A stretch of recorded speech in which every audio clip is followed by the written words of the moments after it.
না, আমি আবার চলে এসেছি তোমাদের কাছে নতুন আরেকটা ভিডিও নিয়ে। তো চলো, আজকে আমার আলোচনার বিষয় হলো বোকাদের মধ্যে কি কি লক্ষণ থাকে। তো চলো 1 নম্বর পয়েন্ট শুরু করে দিই।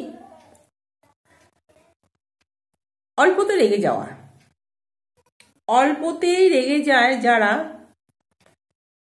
দেখবি কথায় কথায় একটু কিছু হলো, কোনো জিনিস আনলো পছন্দ হলো না, কোনো জামা আনলো পছন্দ হলো না, কোনো খাবার আনলো পছন্দ হলো না, কোনো কিছু দিল পছন্দ হলো না, কোনো কথার উপরে কারোর কথা পছন্দ হলো না, তখন দেখি মানুষ হঠাৎ হঠাৎ করে রেগে যায়, মাথাটা গরম হয়ে যায়, বলে মাথাটা গরম হয়ে গেছে, আমি রেগে গেছি।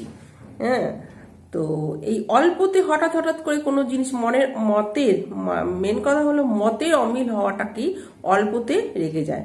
তো এই অল্পতে রেগে যাওয়া মানুষগুলোই হচ্ছে বোকাদের একটা লক্ষণ। দ্বিতীয়ত হলো অহংকার।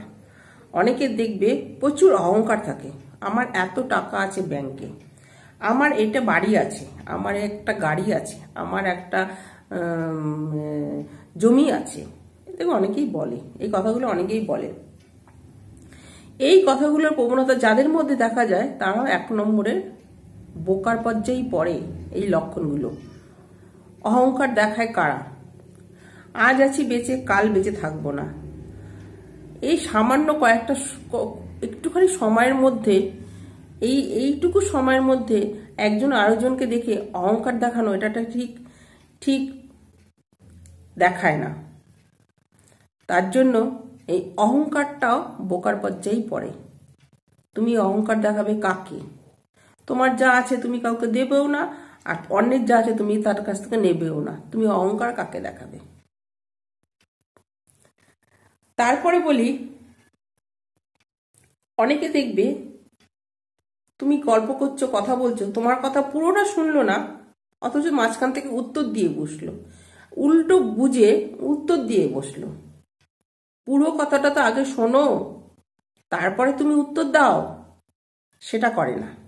অনেকেই দেখবে, অনেকের মধ্যে এই প্রবণতাটা আছে যে পুরো কথাটা শোনে না, না শুনেই উত্তর দেয়। তো পুরো কথাটা তো শুনতে হবে, হয়তো শেষটা ভালোও হতে পারে, ভালোও তো বলতে পারে শেষের দিকটা, কিন্তু পুরো কথাটা না শুনেই উত্তর দিয়ে দেয় মাঝখান থেকে।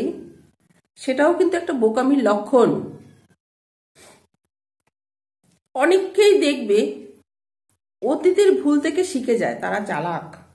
অতীতে যদি কেউ ভুল না করলে তো মানুষ শেখে না। তো অতীতের কোনো একটা ভুল থেকে সে শিখে যায়, কি অন্যের ভুল দেখে সে শিখে যায়, কিন্তু সেগুলো চালাকের পর্যায়ে।